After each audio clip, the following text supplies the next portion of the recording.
Some people build their lives carefully, brick by brick. Others follow a feeling. Katerina follows a feeling. From a young age, she was told she was maybe a little too carefree, the kind of person who moves with the wind. But what looks like drifting can sometimes be something else entirely. Curiosity? Courage? She has always loved new places, new languages, new rooms filled with unfamiliar faces.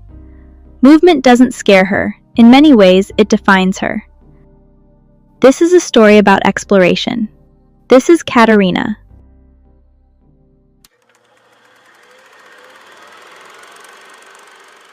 My name is Katerina, and I was born and raised in Ukraine, moved to China for 5 years, lived there for 5 years and worked, and then I moved here. I am just like a cat, I think. I love to explore. I am curious as well, and I love trying new things.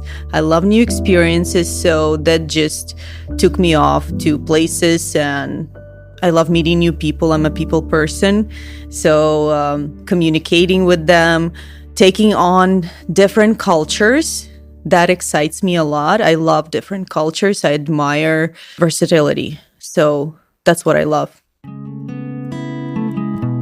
Growing up, because I'm a younger child maybe, and it was always a stigma that I'm artistic and creative, but a bit irresponsible and goes with the wind, just like that kind of a person. Never thinks about the future and just very light, carefree maybe, but sometimes not in a good way, like irresponsible kind of.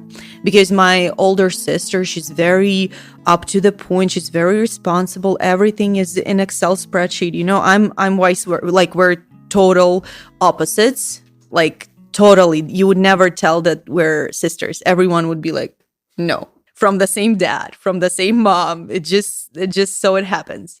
Going through life, I have always been thinking about the future and plans and everything. And when I'm in the moment, I can never not enjoy myself, but be proud of what I've already accomplished. I'm always like, okay, you're lacking this and this. Let's go. It's not time to relax. And only after it's gone, I can be proud.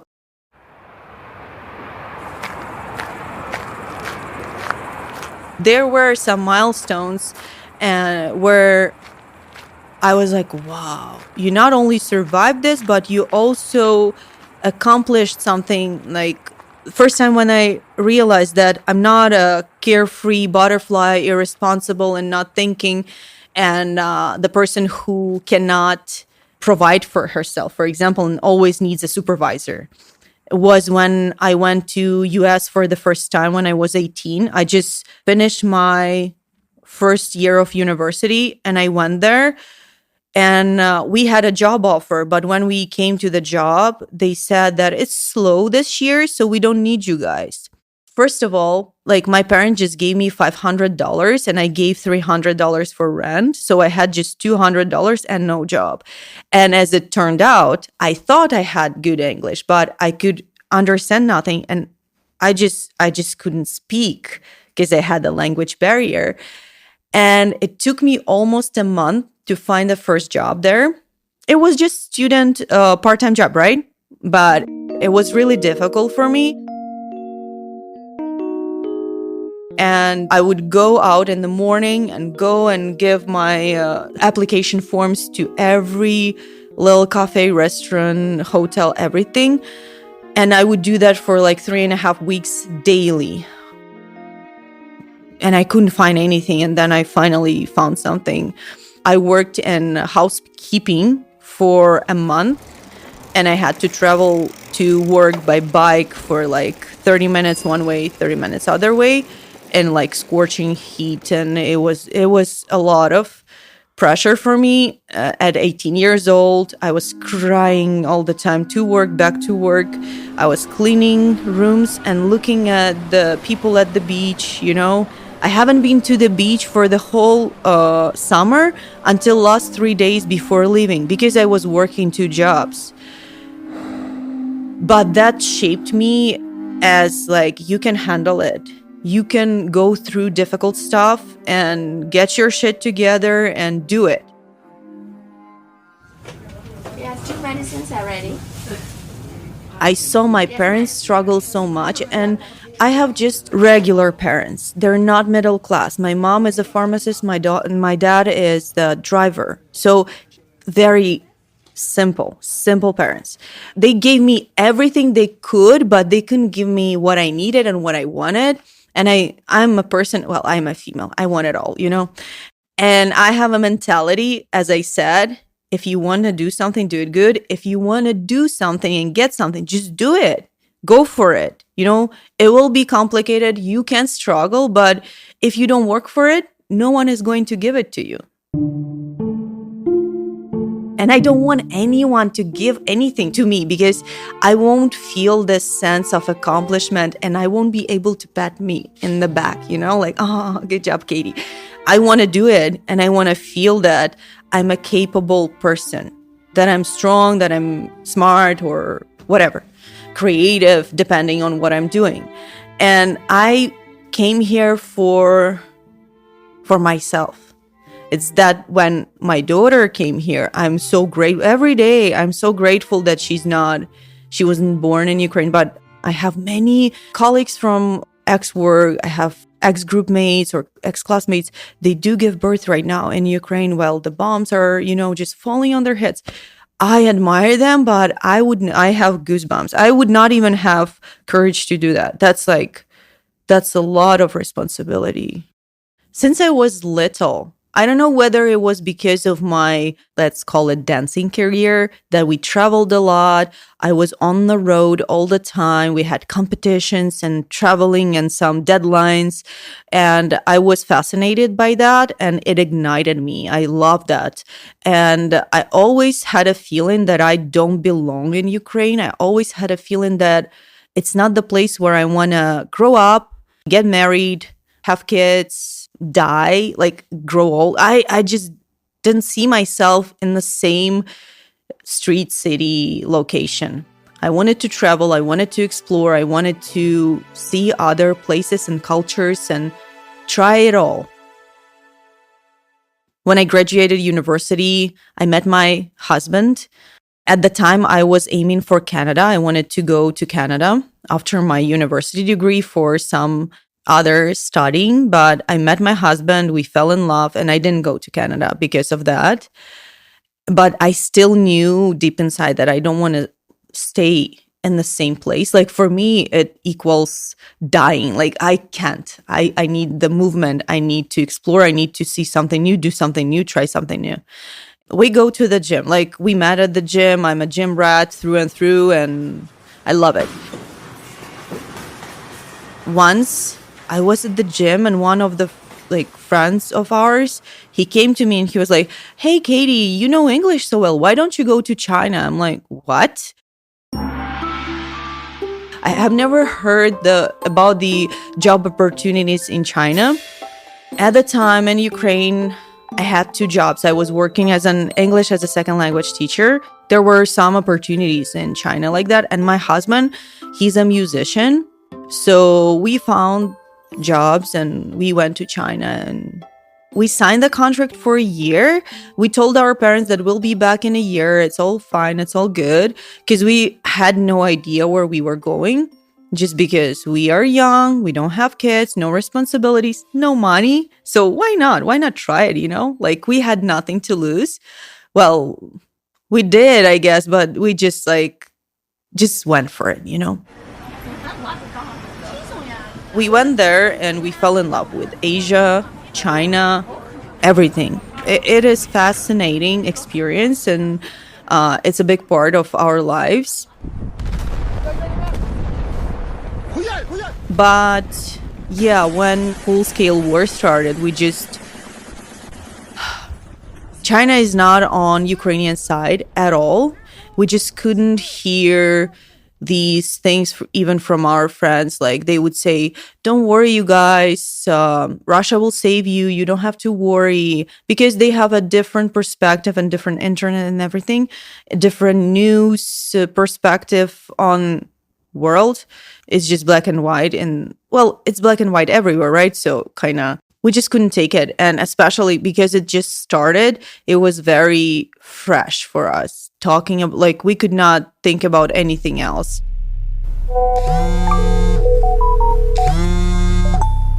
We were extremely worried about our parents and sisters and friends and everyone. It was just awful. And hearing things like, don't worry, you guys, you just don't understand. Everything will be okay. Russia will save you. We just couldn't. So we started immediately looking for the place to move. We just couldn't. We even did not work until the end of the contract. We just couldn't stay because of that. And Canada just popped. Like, there were a lot of countries who offered shelter for Ukrainians. And we didn't think to go to Europe because Europe took too many Ukrainians and it was overcrowded with Ukrainians. We totally understood that. We thought we would go somewhere in Asia like Vietnam or Thailand. But Canada opened the program from Ukrainians. And Canada was on our list for a long time. And we just thought that it's a sign. We just have to go it. And we had no idea where to go. We just, just pointed somewhere on the map. Not Ontario and not British Columbia, just because the pricing of accommodation and living is so high. We were just like, okay, let's see, which name do you like more? Okay, this one, and let's go. It was just out of the blue.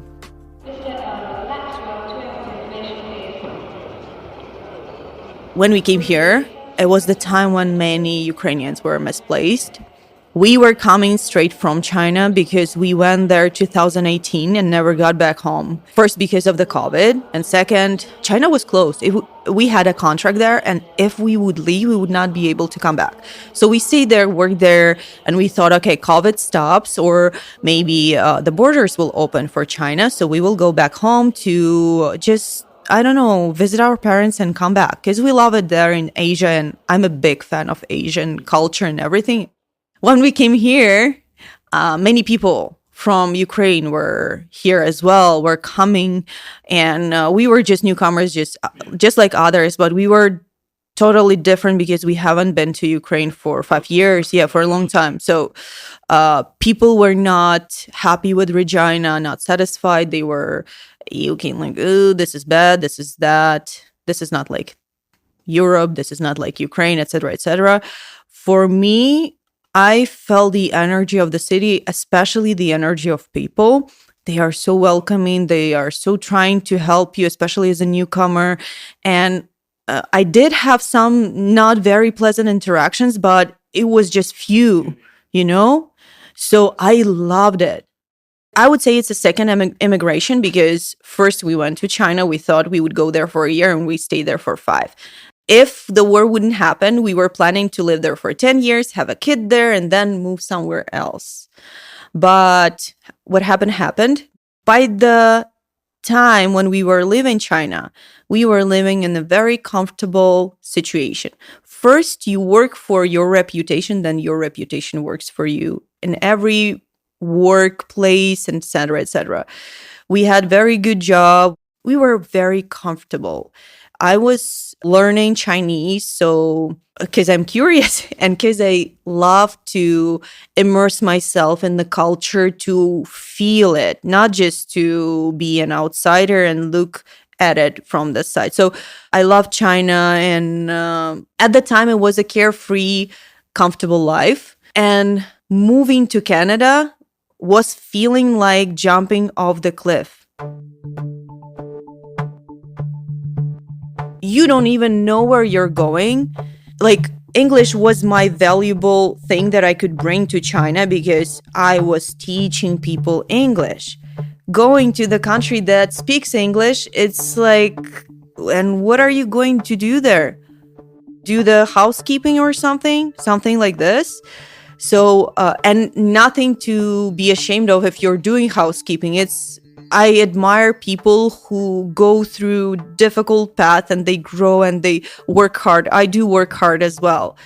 But it's just that I'm saying in the perspective, going to the country where you can bring something on and find a job, and go from this country, you're just moving to the country where you don't even know what you can do.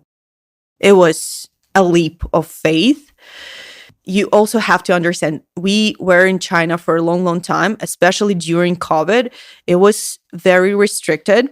We traveled a lot in China, but we couldn't go out. So you basically see only Asian people, only Chinese people for 4 or 5 years. We just got used to the Chinese look.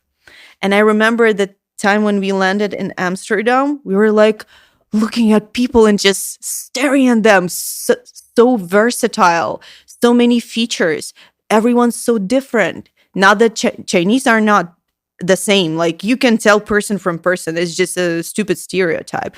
But I'm saying that we saw curly hair, short hair, white hair, black hair, like all kinds of hair, all kinds of outfits, all kinds of faces. And we were just shocked. And then the food as well, because I love Asian food. And every time I have a craving, I go for Asian. But we've been eating Asian for 5 years. And then we got to Amsterdam, where we could just get a sandwich and coffee. And it was the most delicious. The rats were running. It was just like a street joint or something. Not the rat. It was the mouse. The mouse was running, and we were eating from the joint. We didn't even care that they have mice. But the sandwich was the most delicious sandwich that we ever had. So that was I would say it was a cultural shock. Coming to Canada, I remember my first impression. Mind you, I haven't been to Ukraine for a very long time. It felt like Ukraine. Even though we came in March, the winter reminds me of Ukrainian winter. We do not have such extreme lows, but we do have snow. We have minus something like 10, 15. It just doesn't feel like minus 20 feels different here just because of the dry climate. Yeah, it's not that dry, but still it reminded me a lot of Ukraine. Lots of Ukrainian people, lots of Ukrainian community. Due to the war, and especially the way it's going, I think all of the Ukrainians understand that their lives changed forever, and for many generations as well. For example, many people won't be able to even go back home, right? And in terms of me as an individual, selfishly, my life changed the moment I got pregnant. When I saw the test, I didn't get pregnant super young, like in my 20s, and I was emotionally ready. And I only felt that I'm emotionally ready when I saw her. When I first saw my daughter, I was like, oh, I've been waiting for you all my life. But before, I'm getting emotional. I had no idea people get pregnant so fast, okay? I was naive, and God bless us with our daughter so fast. She was waiting for me to be ready. She was like, finally, Mom. Okay, thank you very much. She came so fast. We came here in March, and I got pregnant in May. So like our rented apartment was empty, no furniture even. We just came here. Like, we did have a job. Like, I had a job, my husband had a job, but it was just, we just came here a few months ago. And at that moment, you do realize that your life changed forever, and what do you do with it? Kind of, As the time goes on, you always understand that everything happens for a reason. Sometimes we just up too close, we cannot see. We just have to move back, and see everything in a perspective. But when you are facing some obstacle, problem, situation in life, sometimes we're so concentrated on it, we just cannot move back. And you can only move back when the time passes, the tension passes, and you just look back and you're like, oh, rewinding and seeing why it happened, So yeah, for sure. And I'm pretty sure that for every family, female, male, when you have your child born, that's when your life truly changes. I wouldn't say I was a shopaholic, but I was a shopaholic in China. I love clothes. I love beautiful things. I love makeup, skincare. I love spending money. I love earning money. I love spending money. And I don't get hold of it.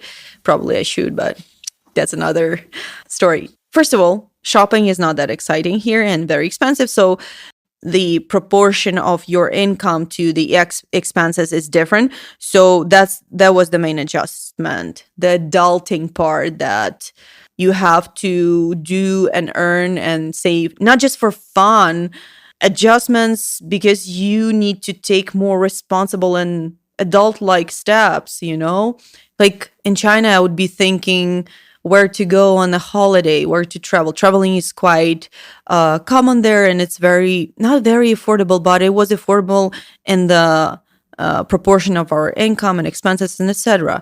But here, traveling is not that easy, and if you want to travel, you won't be able to save money, and you want to save money because if you want to live here, you want to buy something. Like, it's a lot of adult boring things and steps that you have to take. Otherwise, you'll wake up one day living here for 20 years having nothing, just because you were as a butterfly flying and having fun and not thinking about boring but needed things and steps. Right from the get-go, we would not take this leap from the cliff if we didn't think this could be the place where we stay. So we did research, we did look, watched few videos on the internet because there were just few about Regina. We know where we're going. We knew that it's not a high-tech place like China. We realized the income and expense situation. We didn't know what we were getting into. It's difficult to say when it started to feel like home. I would say probably last year.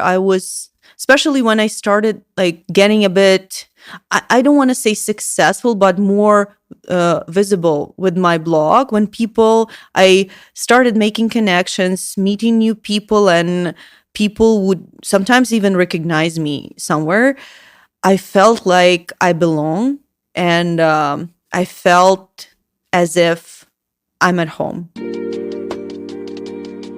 Yeah, in Regina. We've been here only for 3 years. In March, it will be 3 years since we got here. It always has been my family. I'm very family-oriented, which I never thought I am, but all my friends say I am. Doing some deep research in my head, probably I am family-oriented. Family values mean a lot to me. The closest circle is my husband, my daughter, our cat. So that means home. I even got, as a present for my husband's some of the birthdays, I got him a tattoo. He has a tattoo on his traps, the home where the heart is. So they are my heart. So that's the home.